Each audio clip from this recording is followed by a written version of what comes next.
Well, greetings, everyone, and welcome to another presentation of We the People, presented by the Diamond Factory. And as you know, we try to have some very interesting subjects and very interesting people here on the show. And tonight, I have a very, very special guest, Mr. Jeffrey Charles Hardy. And he has a very interesting topic to talk about tonight, which is the second evolution of man. Now, a lot of you might be like me and thinking, are we having new species? Is this a new Darwin theory? What is this all about? Well, here's the man to talk to find out. Good evening, Mr. Hardy. How are you this evening? I'm very well, James. How are you?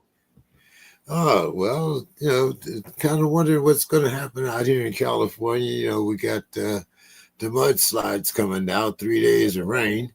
Yeah, So, you know, well, we'll see how that works out for people. right. Pretty, what, we got 85% chance. So there's a lot of people that are going to be suffering even more out here in California. So uh, it's going to be interesting to find out about how we're going to take care of all these people. This is true. Yeah, yeah. So, sir, first of all, how did you get started in your field? And tell us a little bit about yourself. Well, thanks, James. My field has been as a planner of healthcare facilities. And 50 years ago, during the Vietnam War, I was a hospital corpsman training in the United States Coast Guard Reserves. And the first duty that I had was bedpan duty in the infirmary. So all the guys who were coming back from the Mekong Delta were on boats, and you know, I ended up taking care of them, and it was a wonderful experience. And so that started my planning career in the healthcare field. Uh, I missed the Mekong. I did most of my time in the Central Highlands, but Oh boy, and you're still alive. Well done.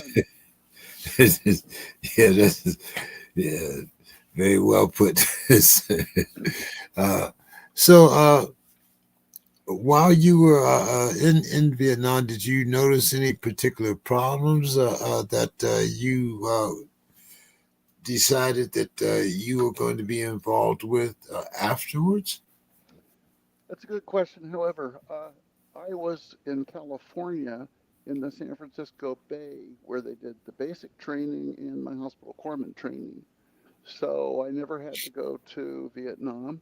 And so, but it did prepare me for a lifetime in the healthcare field because after I was a hospital corpsman, I ended up working in hospitals as a clerk and administrator, and then finally as a uh, planner with Kaiser Foundation International, working all over the world in different countries with Kaiser.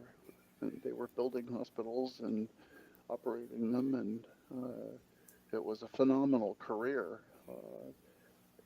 But it didn't end there. Once I ended up starting my company after Kaiser, I ended up selling it, and then I started a nonprofit organization called Care for Peace, and we did a lot of helping the poorest people in the world instead of me building hospitals that were for the richest people in the United States. And because we're a rich country in comparison to the rest of the world. And that's what I learned at Kaiser because I was working in places like Curacao, Bahamas, Bahrain, and the Persian Gulf. And most of the patients there were hand to mouth. Most of the people who were living there were hand to mouth. It was mostly in agronomy wherever we are. So I got a chance to help the people who really needed it in this world. That doesn't mean that the people here in America don't need it. They do, but it's just a wonderful thing to have worked in the United States with some of the largest corporations, healthcare corporations like Columbia HCA, Kaiser, Catholic Healthcare West, among many others, helping them build hospitals, making them much better for nurses, and then finally being able to start Care for Peace, a nonprofit foundation. He ended up building a small rural clinic in Myanmar, Burma. It's that country that's just to the left of, well, let's see, where is it? It's right there on the map. It's just to the left of Thailand and south of China, and um, it's to the right of India. And nobody knows where it is, but I will tell you that of the 53 million people who lived in a country that is the size of Germany and Italy combined, only 50 million people were Could you living in, turn your volume up a little? they were living in deep rural There Myanmar. you go. Hey. So, yeah, it's just the culmination of my life was to be able to help these poor people. Now, I have to ask you, like you talk about places like, Miramar, uh, of course, I haven't gone to Southeast Asia. I've seen places, Laos, Thailand, uh, and even Panama and Colombia, in our hemisphere. When you talk about some of the poorest conditions in the world, how do you get supplies and people? I mean, we've all heard of Doctors Without Borders and things Right. like that, but you're talking about people that some of them living off $1 to $5 a month. Yeah. Um, the supply issue has to be built into the planning process. One of the things that I insist on when we're planning a facility outside the country, in a country like Myanmar, or I was in Nigeria, I've helped the people in Kenya, um, is that you don't want to plan on supplying $1, one anything that is for operations, because in my experience and in my uh, studies, I've found that the people who build things and then proceed to have to finance them, they don't work.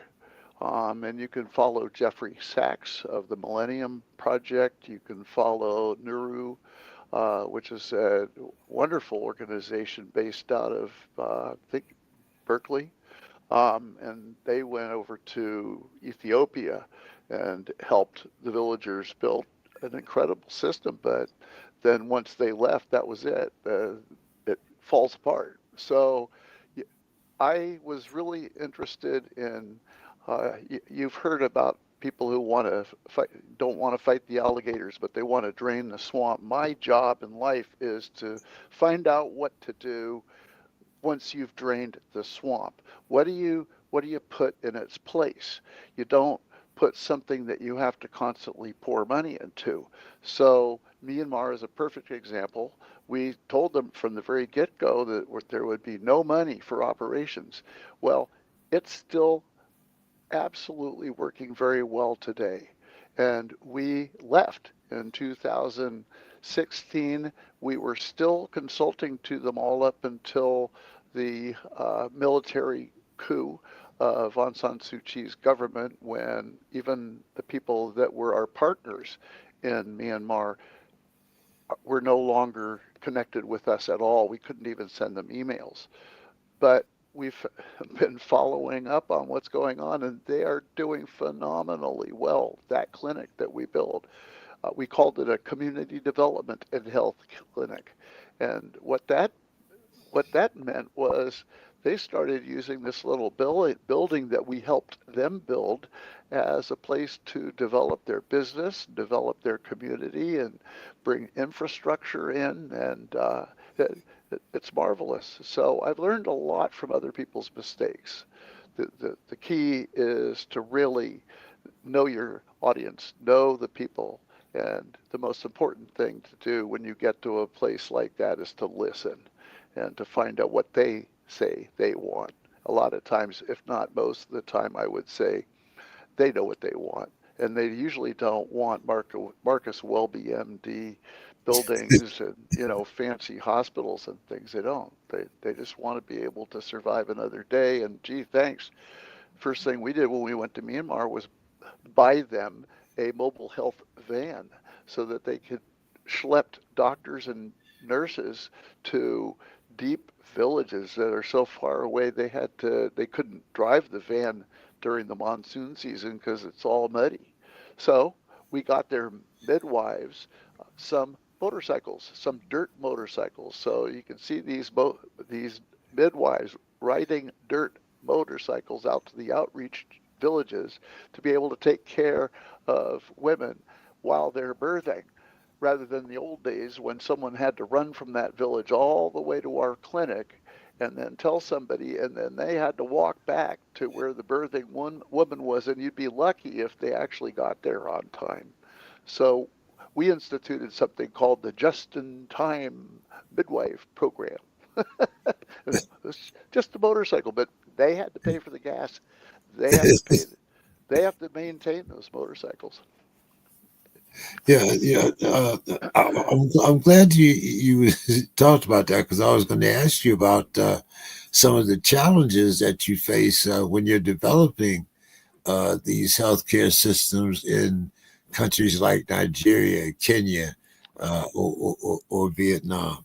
And I'm sure they all come with their own unique set of problems, like you mentioned, the rainy season. One of the things, I can tell you about the problems of the rainy season from Vietnam and my experiences.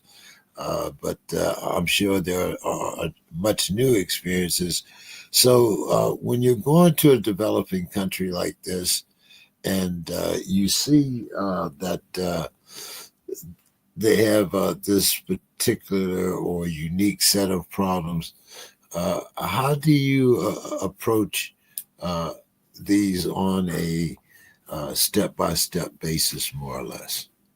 That's a good question. I think the first thing to do is to make sure you're not making the same mistakes that other people have made or you've made. When I was at Kaiser, um, I was part of making mistakes, and so I learned from my own experiences that the mistakes that you make in one place, you can make the same mistakes if you go to another place, and we were doing that. I mean, Kaiser had a plan on what you do to go into the country. You tell the country exactly what they need, because what you do is you send a study team into the country and they study the heck out of it, and then they come up with a binder. And when I got to Curacao, there were a pile of binders on the shelf in my office. Nobody read those binders. And the amount of money that was being spent on those binders was unbelievable. I still have one of the binders. I don't think I'm the only one who ever opened it because I read it, but nobody else did. So the first thing is you really have to do your own homework in the country. You got to find out, and then when you get there, you got to make friends.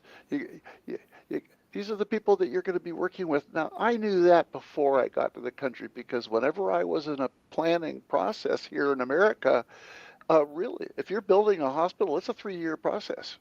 You have to start with what's called pre-planning. Pre-planning. It's talking. It's going around and looking at other hospitals. It's asking a lot of questions. It's finding out who the patients are in the area that you're going to be serving. It's finding out what they're used to, what they expect.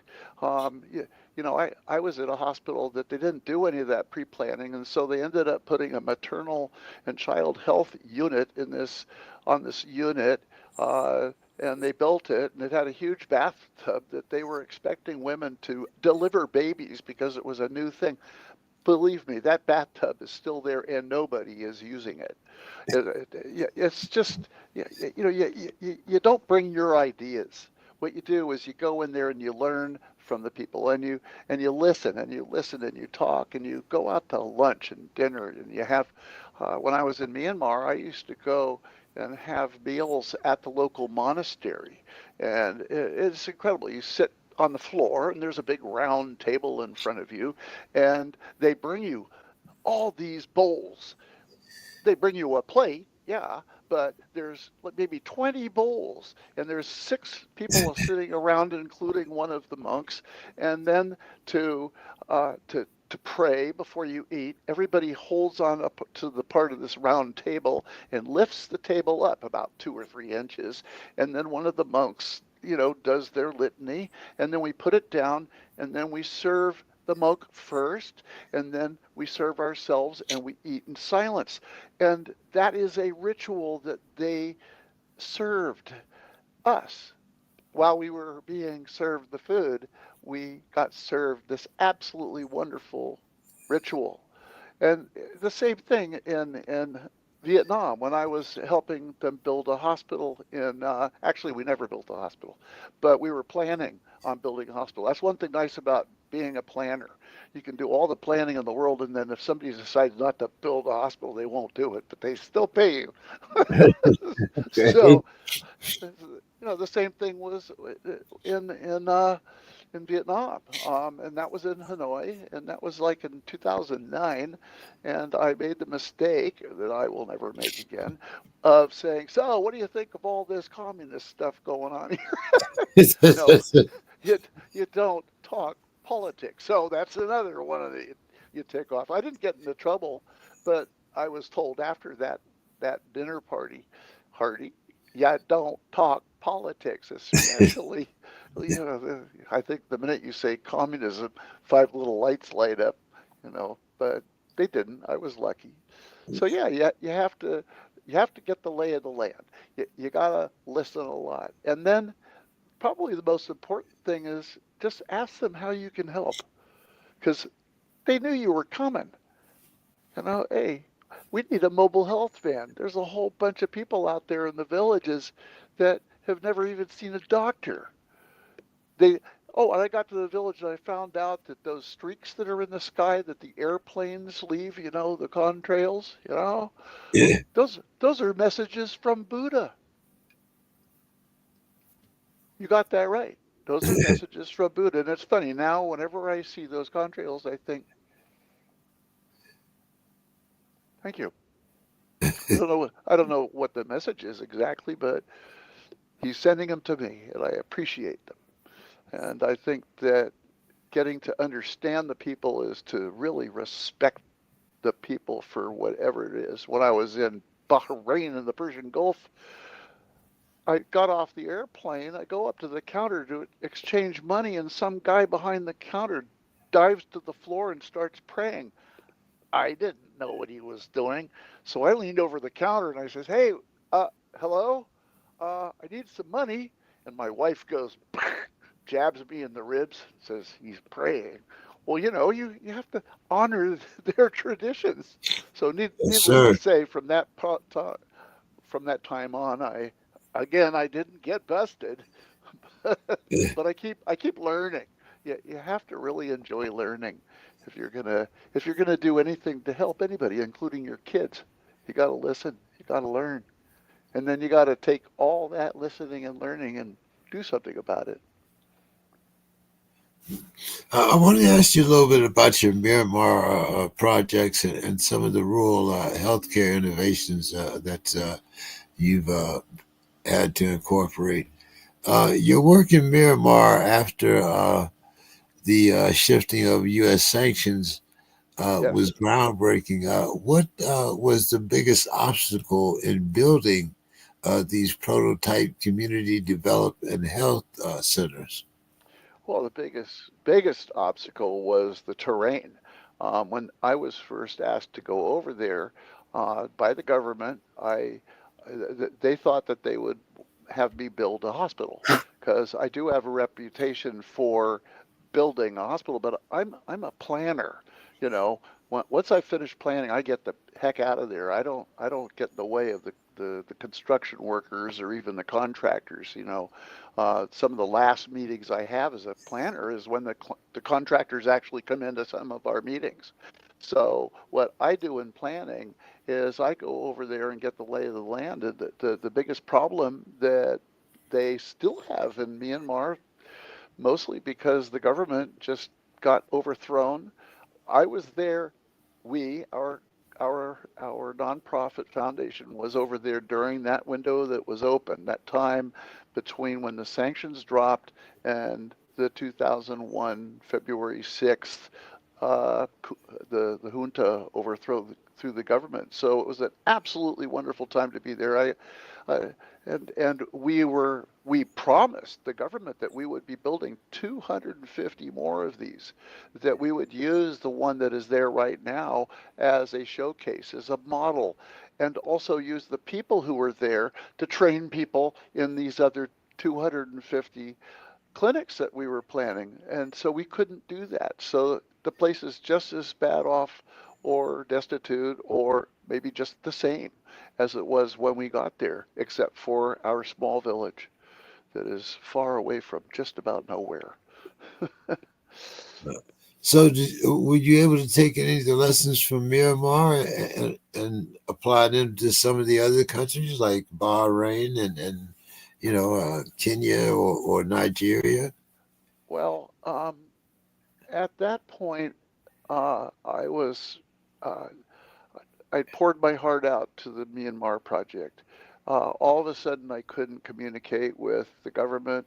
I couldn't communicate with our unbelievable friends at USAID, um, at the embassy, or at the village. And so I was spiritually amputated. So I came home and I wrote a book.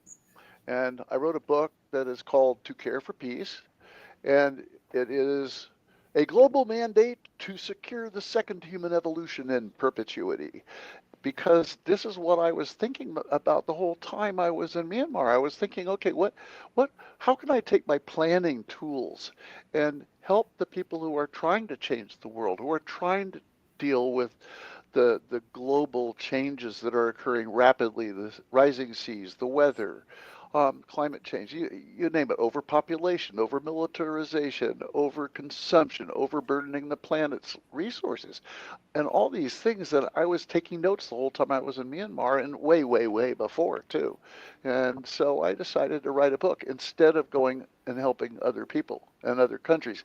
Now, I do have to say that I did um, have a lot of help from the University of Virginia, which was responsible for studying and supplying our project in Myanmar, our village in Myanmar, our health center, with a televideo system so that they could communicate with the University of Virginia Health, School of Health, and the Global Health, and the Telemedicine Center.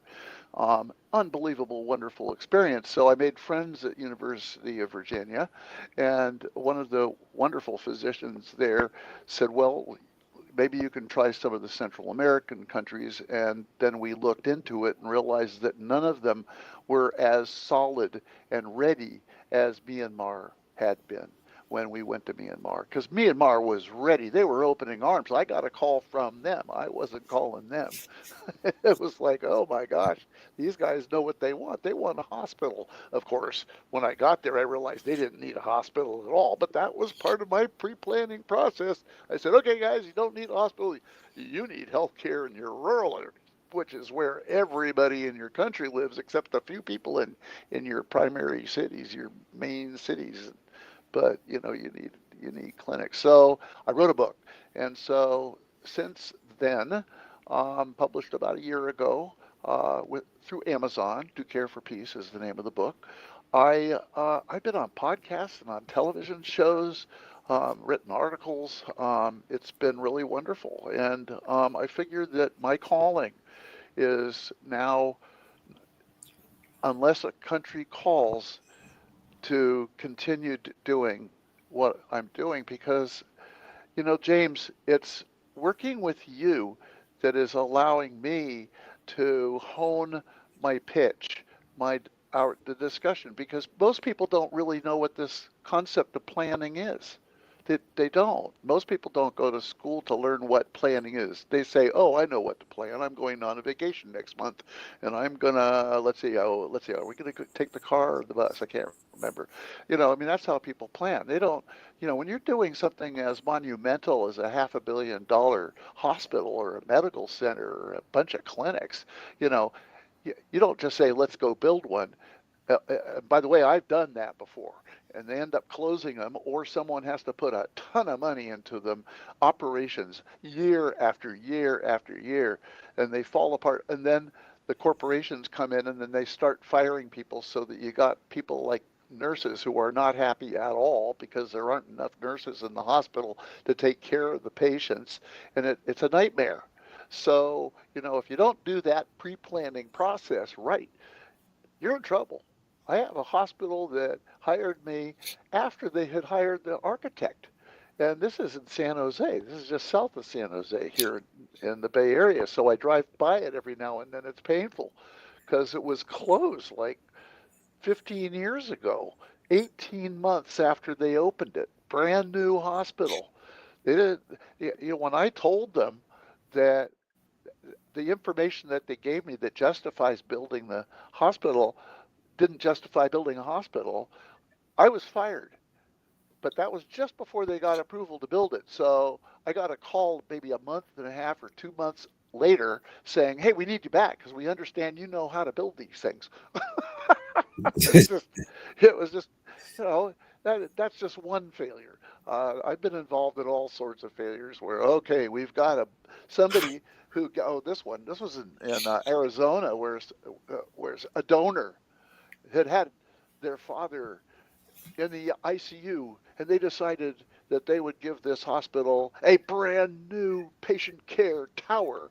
Like, this hospital needed a new patient care tower, like 5 more holes in their heads. It was just unbelievable. So, guess what? They had hired the architect before I showed up. And what can I do? It's like, okay, well, please pay me now, and then I'll tell you what you got a problem. But anyway, it's the biggest problem. I mean, you're asking about the problems, and of course, the weather is a problem, the land is a problem, and each place that you go to, you have problems. We were in Bahamas, and that was when I was with Kaiser, and I think the biggest problem in Bahamas was the operating capital, the operating expenses, the money that we needed to be able to operate the clinic that Kaiser helped build, um, because there was a lot of corruption in the government at the time. The island ostensibly had been used for as a runway for drugs coming from God only knows where, but that drug money was siphoned off by some of the powerful people on the island, and so we couldn't get any of that money. So we were stuck with running a hospital with the same, excuse me, running a brand new clinic with the same money that was allocated by, I think it was USAID, to run the hospital. Well, it's interesting. All of a sudden, I get called, "Hey, Hardy, come on over. You don't get any new people, but you got to use the same people in this brand new clinic." Well, I did it.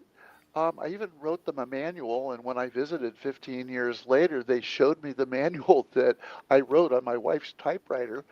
She had a Smith Corona typewriter, and it was wonderful because I ended up consolidating hospital departments that were clerical departments and having them be able to follow patients wherever they were. So if they were in the clinic, they'd help in the clinic. And then if they moved to the hospital, they wouldn't have a admitting department per se. They would have a whole registration department that was registering for the clinic and the hospital. Hey, none of this stuff is anything more than common sense, I promise you. But common sense is Occam's razor with gold trim.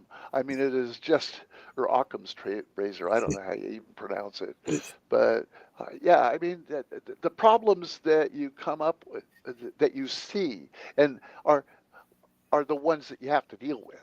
The ones that they tell you are the ones that you have to deal with. And if you come with your little package of, oh, here's how we solve problems, forget it. That probably won't work. Oh, we need a new computer to be able to track the 900 patient beds in this hospital. No, you don't. You need somebody to walk around the hospital and identify where those beds are and give a bunch of pieces of paper that have the hospital beds on it and give those pieces of paper to the admitting person because they do have one copy machine that is used by the entire hospital, and they can make copies of those every morning, and they know where the patients are all the time. They don't need a computer. Where would they put the computer? Who would operate the computer? Who'd use it? So guess what? I was there with my wife, and she went around and she drew those little boxes all over. She went to every place that there was a bed, and the director of nurses came into my office finally, not to get one of those binders, but to thank my wife for doing a great job identifying where all the beds were in this 900 bed hospital in Curacao, which is in the Netherland Antilles island about 40 miles north of Caracas in Venezuela. I got more stories than you have time for, and they're really fun stories. All of them are fun stories. But yeah. Well, before I talk about the man's second evolution, I do want to ask you a little bit about your writing because you've written extensively about patient safety and Yes. hospital design. What are some of the biggest innovations in uh, in a patient safe hospital design today? Well, uh, using I my just came from the VA this morning, so I'm uh, very interested. I'm I very interested in this answer. I've never been to a VA, not even to visit anybody, which is really too bad because my buddies have been in there. So yeah, I've been to visit buddies, because I'm in the Vietnam War era and that's where my buddies were. So at any rate, I think a couple of things. First of all, I wrote articles and articles written about me on what I called, better get a glass of water because it's dry stuff, patient administration.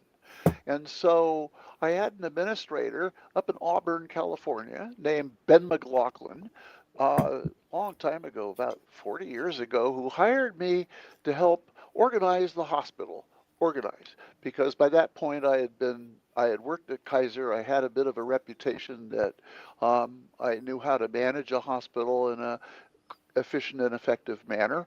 And Ben, with the administrator, we came up together with an idea called patient administration, where we flex the patients. Excuse me, we flex the staff that moves the patients. It's all the clerical staff. Well, guess what? That idea came from my work in the Bahamas where I was with Kaiser and they didn't have $1 to run the clinic. So I said, wow, that worked really well. And the employees loved it because the employees got to walk all over the place. They weren't, slammed in the admitting department or slammed in the radiology department or slammed in the laboratory. No, we, the employees went where the work is. So there was an equitable distribution of labor on a total facility-wide basis. I'll bet you can't say that as fast as I can. Equitable distribution of labor. It's like, and so that was patient administration, and that ended up getting picked up by the Healthcare Advisory Board, and it was featured in $1 million hospital savings on an operations level. Well, then I got picked up by Columbia HCA. It was called Republic, and then it was called Health Trust, and then it was merged in Health Columbia HCA. And I had worked for the pharmacist when the pharmacist was at Republic, and then went to Health Trust, and then he was at Columbia HCA. And it turns out Clayton McWhorter was the chief executive officer. He was the chairman of the board at that time, and so he took me along. So that happened everywhere. The administrators in these places would take me with them. So he said, okay, well, why don't we come and help me with this hospital? So I went to a hospital in Mayfield, Kentucky. It's still standing after the storms about 3 years ago, where the rest of the town Mayfield was wiped out. That building is still standing. It was built with bricks and steel, and Three Little Piggies stuff. They did it right. Um, anyway, so I helped design a hospital around patient administration. So and it was wonderful. It couldn't be better. Now, then I said, well, if we're doing all this consolidation, this is fascinating. I just was working at a hospital down in Glendale, California, and they gave me a tour of the hospital, and they toured me. Kathy Pelly was the administrator, wonderful, wonderful woman. I worked with her in so many hospitals I can't remember. Um, and she toured me and showed me the ICU units, the intensive care and the cardiac care units were side by side. They were in the same location on the sixth floor. Big hospital, Glendale Community Hospital, big hospital, and the ICUs and the CCUs were square, and the nurses had a table. It wasn't a typical nursing unit where it was like a countertop and the nurses sitting behind the countertop with their computers. No, this was a big table so that I could sit across from another nurse and I could see through the windows to her patients right behind her. Now, first of all, the nurses don't have to walk all down a corridor. They just get up, walk 10 paces to their patients, and by the end of the day, their feet don't hurt. They actually go exercise. The nurses in the ICU and the CCU were not wiped out at the end of the shifts. Well, I mean, I've always been nursing focused, and I've written articles about being nursing focused because patient focused, hey, nurses, if you focus on the nurses, they'll focus on the patients. That's what they went to school to learn to do. That's what they do, and that's where they get their gratitude. So focus on the nurses. And I said, next hospital I build, I'm going to make sure we don't do any of those hotel style corridor based hospitals anymore. We're going to do nursing units. All the patient care units are going to be no hidden patient units.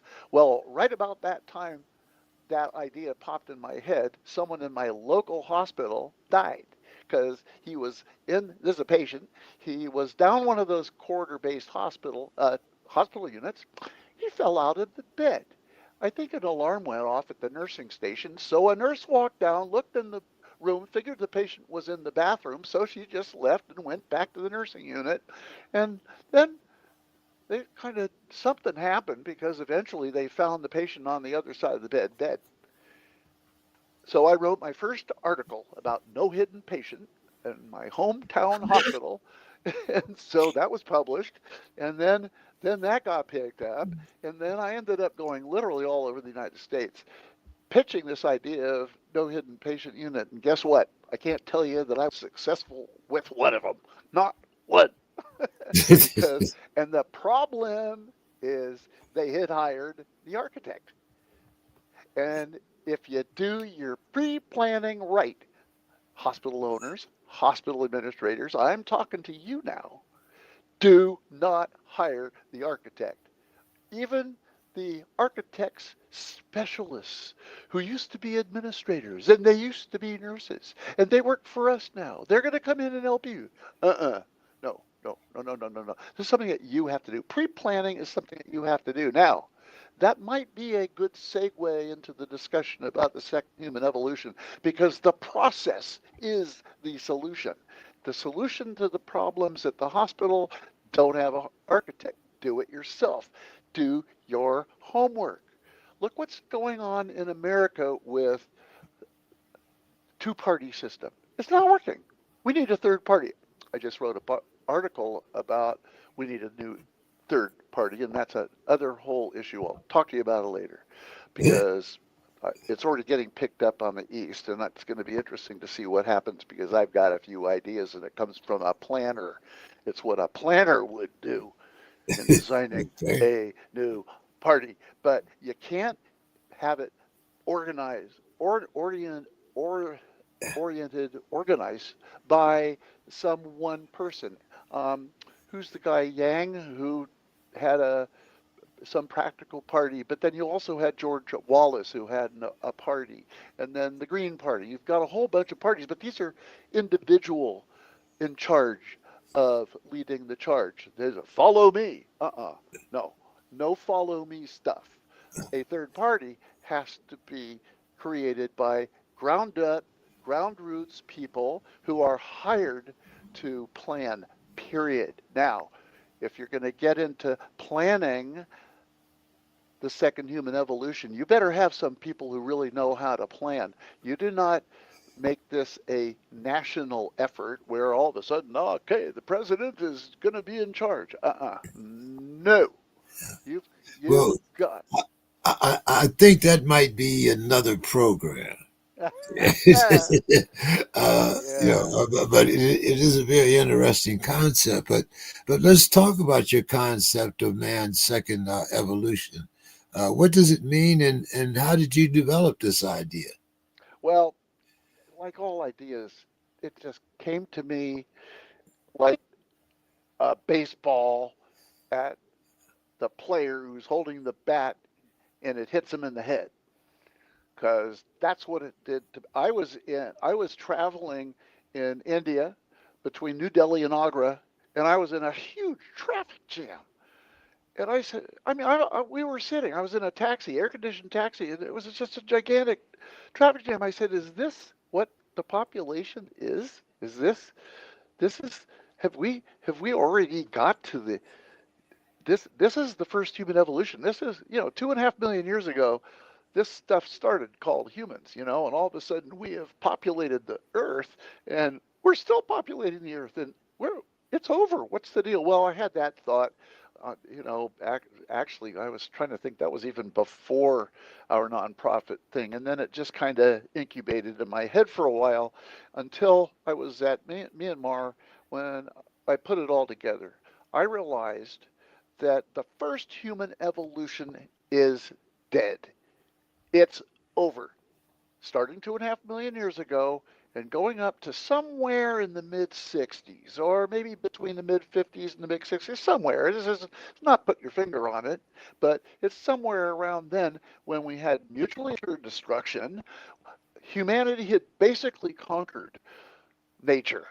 And we had circumnavigated the planet so many times, people hopped in Pan Am airplanes like the way I did once and flew around the world. I mean, we know the world is round now. There's only a few people who still say it's flat, but I don't pay any attention to them. At any rate, and then I said, well, what would a planner do? What are we going to do? And I realized that we can't just and I'm talking about humanity, we can't just let everything happen or let these countries get more and more closer to that doomsday clock, 12 o'clock noon or 12 o'clock midnight, because now someone said that it's now at 11:58, that doomsday clock. No, we can't let the nations do this. We've got to get some people who can plan it. And we need to bring in a lot of these people. We need to bring in the nations to discuss their objectives and what they need. We need to do what I did when I was planning hospitals. You get experts to come in and talk with you. You get people who aren't experts. You get people who have a grudge, who have an axe. You get the people from the religious people, and you get people who know what the heck they're talking about when it comes to global warming. Get them all in there. My gosh, you got to do some listening, and then let's plan what I'm calling the second human evolution. Where are we now? Well, in my book, I say we're in the suspended human evolution. But I'll tell you right now, with Trump in charge, I don't think we've left the first human evolution. I really don't. I think that there's too much feet dragging right now, that if I tried to convince Trump that we're in the suspended human evolution where we know what we've done wrong, where we know what went right, what we know what we have to do, we could actually start planning the second human evolution. So Yeah, have fun talking to a guy that's trying to cancel USAID, right? That's uh, yeah, well, yeah. Yeah. But now, do you see this evolution as primarily biological, technological, or societal? Um, Or uh, is it a fusion of all three?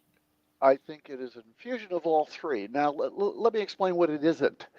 The three stages of human evolution, which is the first human evolution, the suspended human evolution, and the second human evolution, which we haven't even planned yet. Okay, those are the three stages.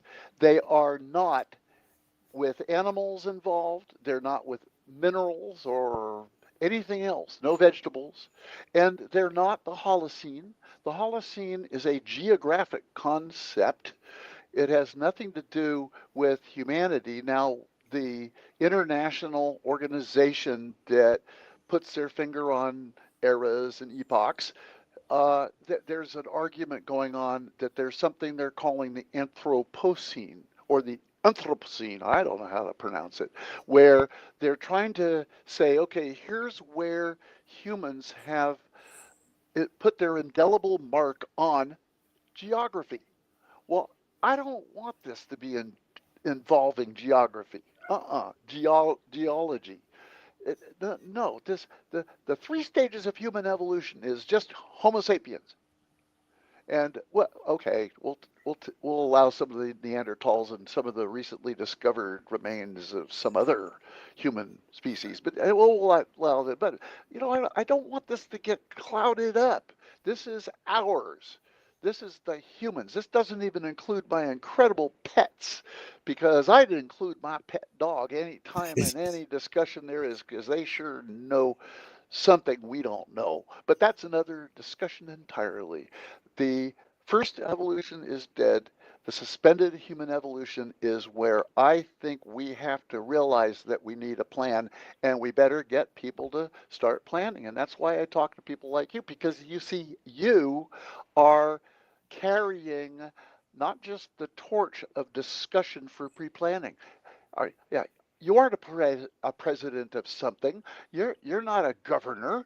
Yeah, you're a guy who is a what I call a global podcaster, and so you're the one who can help get people talking about the pre-planning stage. I don't own pre-planning. I don't own planning, but nobody seems to know how to pre-plan, because all these hospitals I went to, they said, no, no, no, no. We've already done the planning. We went to a company that does that, and they came in and do it. Oh, called the architect, and he's got people who do it. No, you know, you got to plan the way planning needs to be done, and you don't start by planning. You start by pre-planning, and that's where you come in. You can start broadcasting and start asking questions about to the people that you're talking with. I've done now about 60 of these things, and I'm more by the minute. I got four. I got one a day now for the next 2 weeks, and it's like, all of a sudden I'm actually getting invited to do these things, and I'm wondering, I should charge for them. No, how do I monetize these? Forget it. Forget it. I'm already retired. I don't need to make any money. I don't want to make money. I want to pass the torch, and I'll tell you who I want to pass to. I want to pass to the people who want to have it, and that's the younger generation.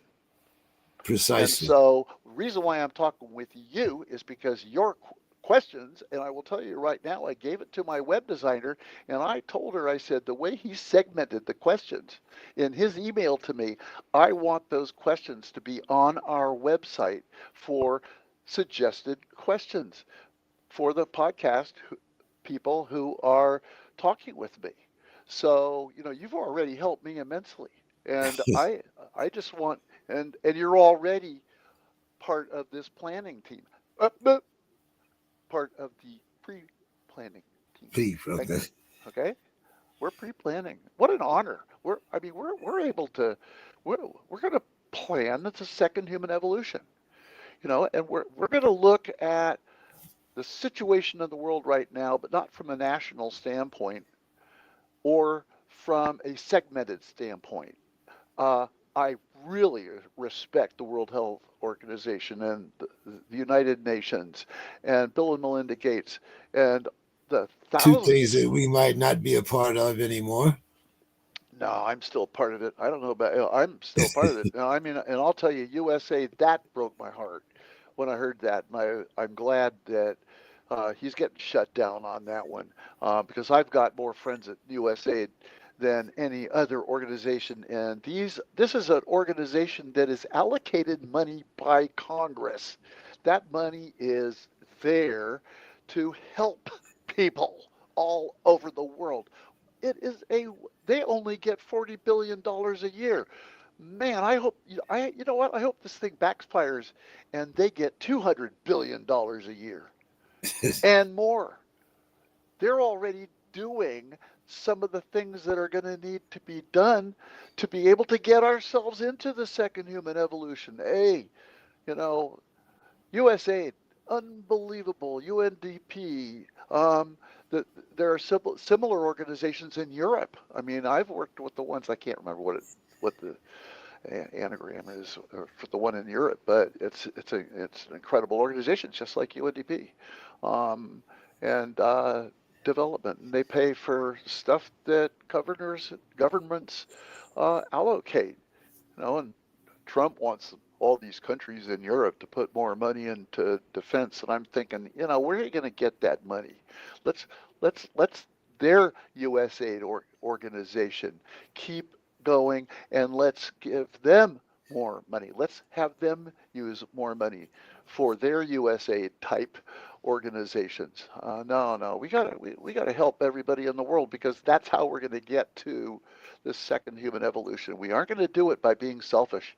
We aren't going to be do it by being isolationist or by putting tariffs on other countries, which is not putting tariffs on other countries. It's putting more taxes This is and higher expenses for our country people. I mean, this is pretty simple stuff. I am not, I don't have some degree on, how to plan. I learned how to plan because someone said, hey, help us.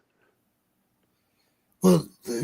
When you talk about planning, there are many tools that we have come upon, such as AI. We have robotics, and we also have biotechnology. How do these fit into your concept of the second evolution? I am hopeful that the rest of the world appreciates AI as much as I do. In my writing, I have Grammarly that helps me write. When Yes. I when I want to find something on Google, the first thing that pops up is a very intelligent, nonpartisan AI response. Eh? You can even what is the best refrigerator and then write AI and you're going to get an answer that's from AI that delves into all the comments that people make. And you aren't going to get Chat some, GPT. oh, well, I don't know about Chat. I just use Google, and Google comes up with an AI answer. If you Yeah. write AI and then your Yeah. question, Yeah. the AI comes up. Yeah. So Everybody yeah, has AI now. Yes, you're that's correct. exactly right. So my response to your question is, when it comes to communication, um, it's very important. So it's very important. Now, when it comes to robotics, I love it. I think that we can use robotics. My big question is, what are we going to do with all the people who don't have jobs anymore? I just That's my question. That's not an AI question. It's not a robotics question. It's what are people going to do? Aren't people going to need to do something? I mean, in the old days, we'd figure, oh, well, better send them to a war. There's nothing for them to do. And I remember reading a story about Iran where they had a war against Iraq, and Iraq and Iran just kept fighting each other because it's a place where they could send all their young boys that were procreated, you know, too many kids. So okay, send the boys to war, and North Vietnam, South Vietnam. yeah, yeah, Born in the North to die in the South. yeah, yeah, touche. So we're solving the wrong problems. So the idea is to solve the right problems, and AI can help us with that. And that's where the communication works two ways. We can learn from AI, but we can also learn the right stuff from AI. You know, just I've done some crazy things with AI. I write AI how keep seawater from Florida. Try that. You would be surprised. Try that. It's fascinating. I got an answer, and then the next time I did it, it came up with pretty much the same answer with a few different quirks because it had more information, I guess. That's all I can think.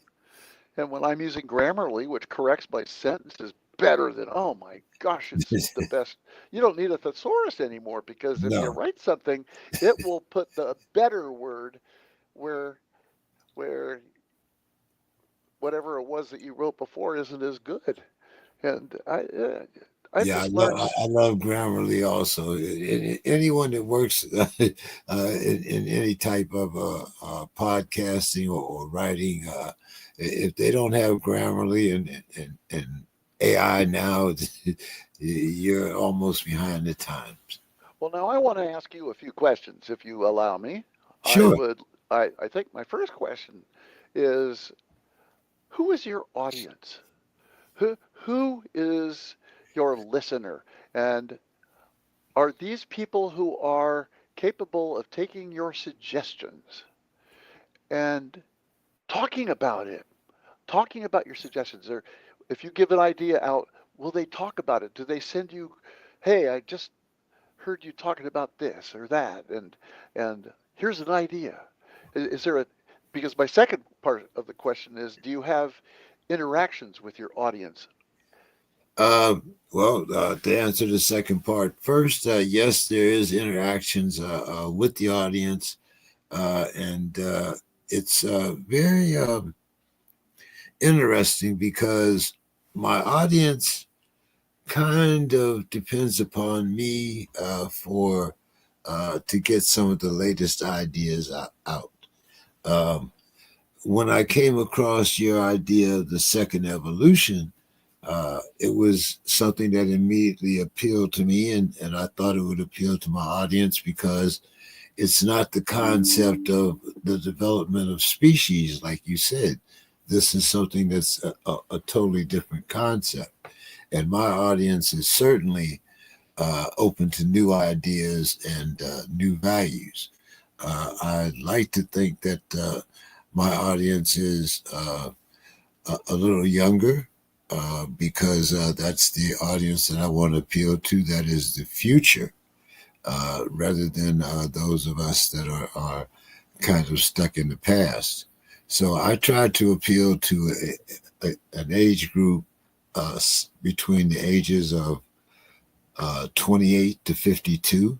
And one of the reasons why that's my target audience is because I believe that that is also the movement of change. And I am so frustrated with all of our lawmakers being, older than I am. I just turned 78 on Tuesday, last Tuesday. And, when I see all of the lawmakers that are my age or older, I think we need to insinuate some new blood. And this is the audience that I'm trying to appeal to. Good.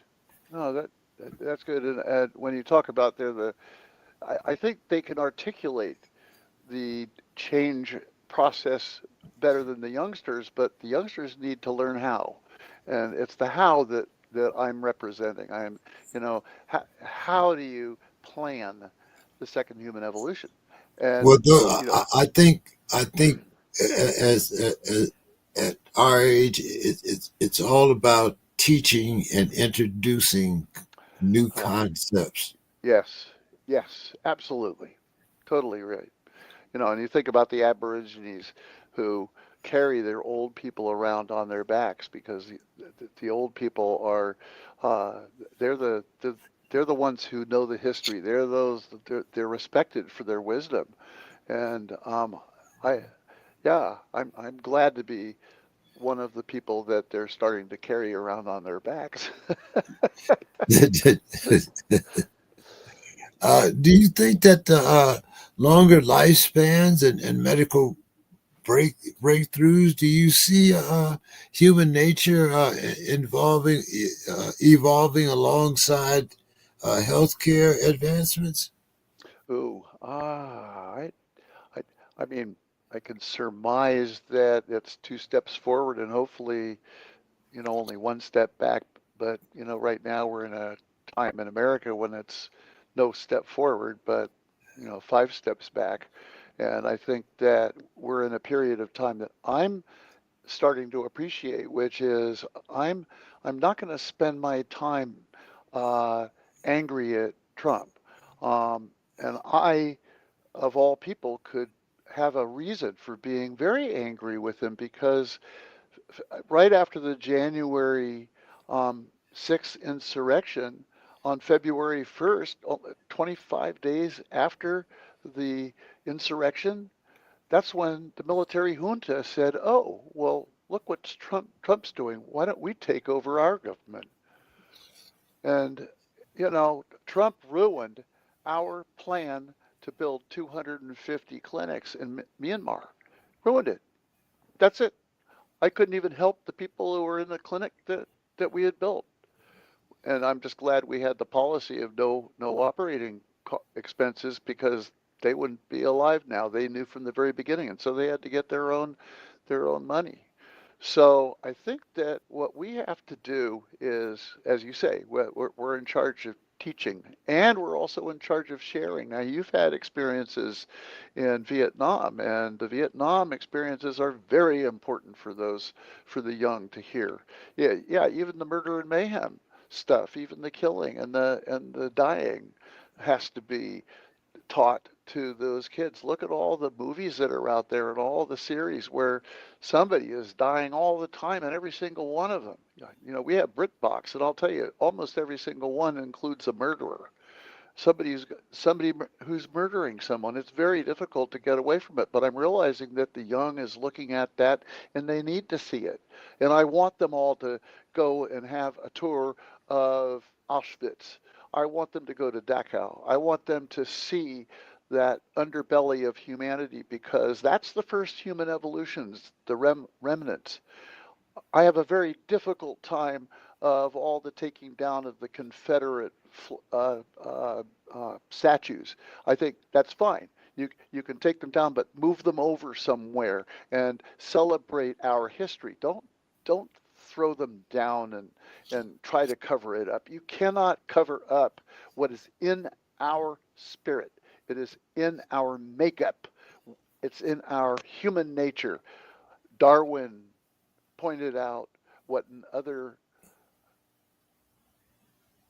ecologist, evolutionist said, and that is the idea of the survival of the fittest. The reason why I don't have the other guy's name is because I can't remember it right now. I apologize. But, survival of the fittest is very, very much something that is part. I've got a brand new baby, a granddaughter, a brand new granddaughter. I hold that little girl, and I don't think for 1 minute that little girl even cares one diddly about me. That little girl is a survivalist. So she smiles. Oh, isn't that cute? Oh, that she smiled at me. That little man, they learn right away how to get the milk. They learn right away how to get smiles and loves and all the symbols that they get that says they're doing something right. They'll live another hour, you know. I, So I tend to lean more toward Sun Tzu as my uh, survivalist good. Like what? tactics. Like Uh, what? know your enemy. Yeah, Uh, yeah, uh, yeah, always be willing to learn and gather information. yeah. No, that's excellent. Okay. you know, but uh, yeah, I do. There's a couple concepts that you talked about that I'd like to have you back on to talk about. But in the meantime, what do you think are our biggest obstacles to achieving this second evolution? Well, to begin with, we need a robust education system that is value based. But we're talking about getting rid of the Department of Education. But I go back to what you said about your 28 to 52-year-old audience. It's the older people who know how valuable education is because we have been educated, and those of us who are continuing to be educated are the examples of what education is all about. So whatever Trump does, I mean, he might accidentally do something good by, you know, streamlining the bureaucracy. And remember, I did a lot of streamlining the bureaucracy in hospitals. I made my fame, a little bit of fame among a few people in healthcare by streamlining patient administration, by making nursing units tighter so that the nurses wouldn't have to walk around hotel-based corridors. I mean, I did everything I could to deal with the process. That's why on the bottom of my book, that starts out to care for peace and a global mandate to secure the second human in our perpetuity, right at the bottom is a quote. The process is the solution. The process is the solution.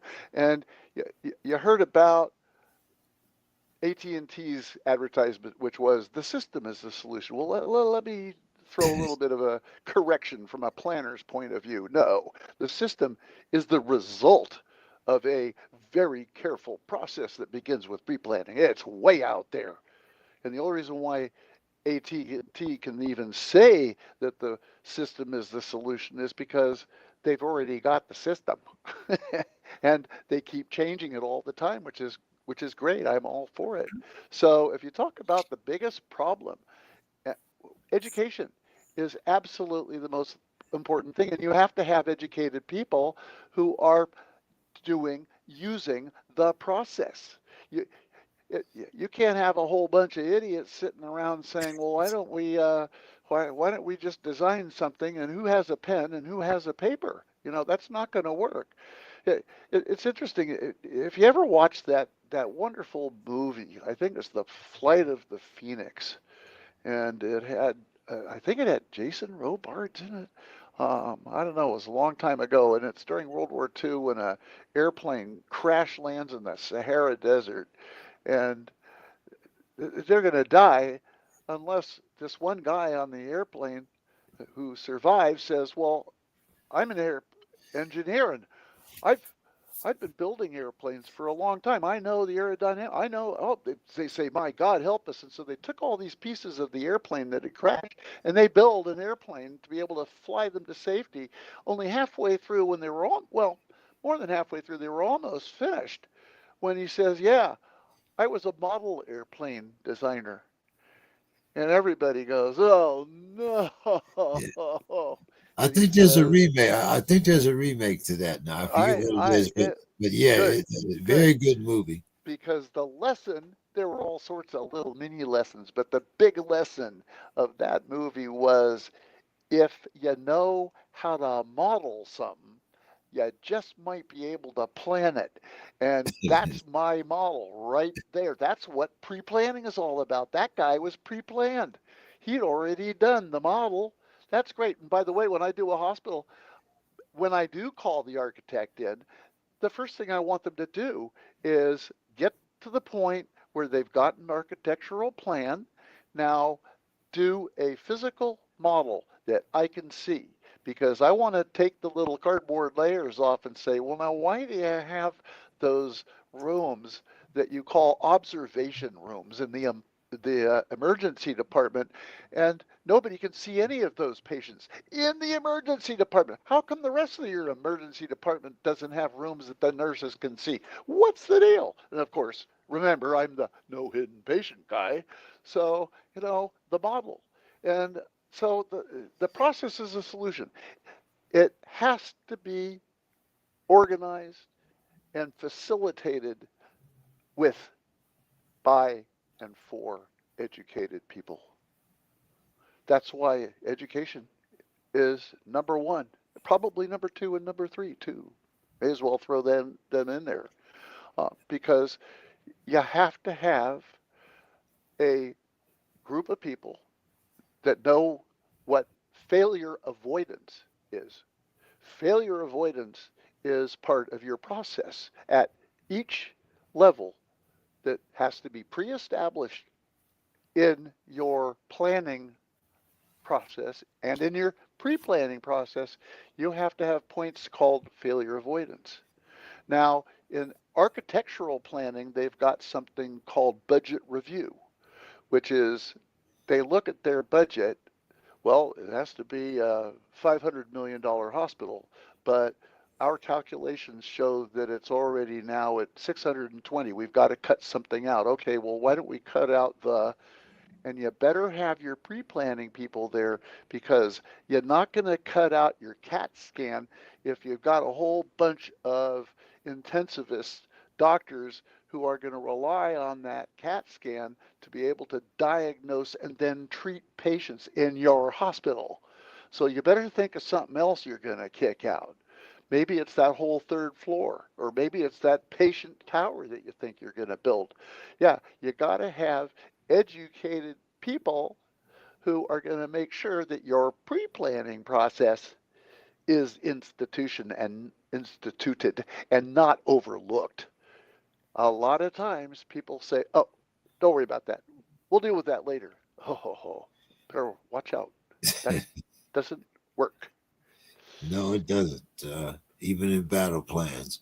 Uh, any final thoughts on the state of global healthcare and what needs to change? Well, I'll end where I usually start. It's because everybody wants to know what those funny little words are at the top of the book, which is to care for peace. What does to care for peace come from? And I explained that I was hospital coroner. I was 19 years old, and I took care of these kids who were coming back from the Vietnam War, mostly from the Mekong Delta, and they were wonderful. I had this wonderful feeling called peace at the end of the day. I had that feeling of peace while I was caring for them. They had a feeling of peace while I was taking care of them. I had feeling of peace because they were taking care of me. It was no longer a peace that was at the end of a war or between two wars or what you get when you're sitting on top of a mountain and your legs are crossed and you're looking down into the valley where everybody else is suffering and in pain. No, that's not peace. Peace is what's right here in your heart. And if you care, you will have peace. And that's where the whole idea of Care for Peace came from. And what I share with everybody I meet and with everybody that I speak with and every group of kids that I talk with is that you have to bring your Care for Peace to the planning table. Because if you don't have the Care for Peace, no, that's the spiritual side of this whole thing. So I will leave you with one sentence that is the first sentence of the book. This way you don't have to go buy the book. You can just, listen to this and write it down. And here it is. To care for peace may not be the secret of life, but it is as close to the secret of living there is. I will repeat that. To care for peace may not be the secret of life, but it is as close to the secret of living there is. And I will only conclude by saying, you better bring it to the planning table because it's the secret of planning for peace. Well, thank you so much for your time tonight, Jeffrey, and I hope to be back in touch with you, and we can carry on our conversations maybe down a couple of different roads. James, thanks a million. I really appreciated listening to you, and I'd sure like to hear more of your story. I'll bet you have a story that is compelling.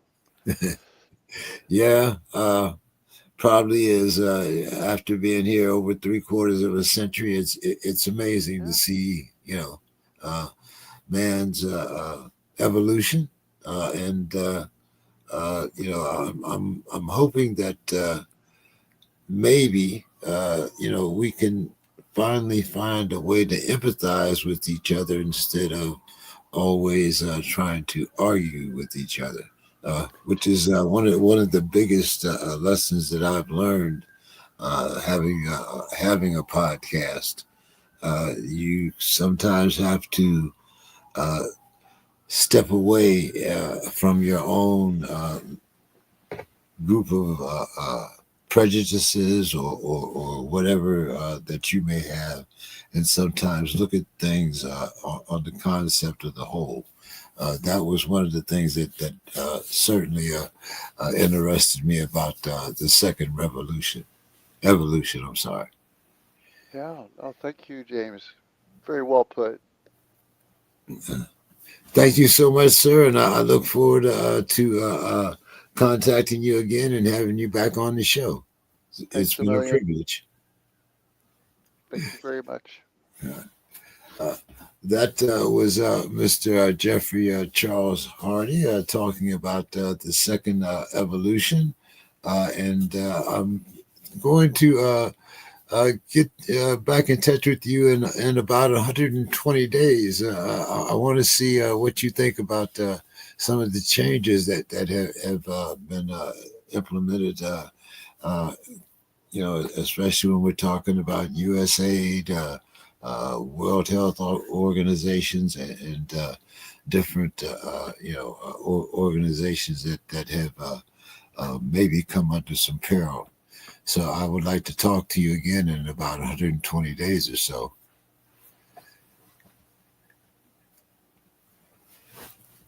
In the meantime, you have a great night, Mr. Hardy. Thank our audience for joining us. And as always, make sure you take a time out. Give us a little listen here at We the People. I have another exciting guest next Monday, and we will talk to her about some of the conservative values and the role of women in this particular administration. So thank you, everyone, and I look forward to talking to you again next Monday. Have a great night. Have a great weekend. And don't forget, We the People, sponsored by the Diamond Factory. Have a great night, everyone. And thank you again, Mr. Hardy. Thank you, James. Any final thoughts for our audience before you leave? No, that's it. Okay. All right. You have a great night, and I look forward to talking to you again. Have a good night, everyone. Take care. Thank you.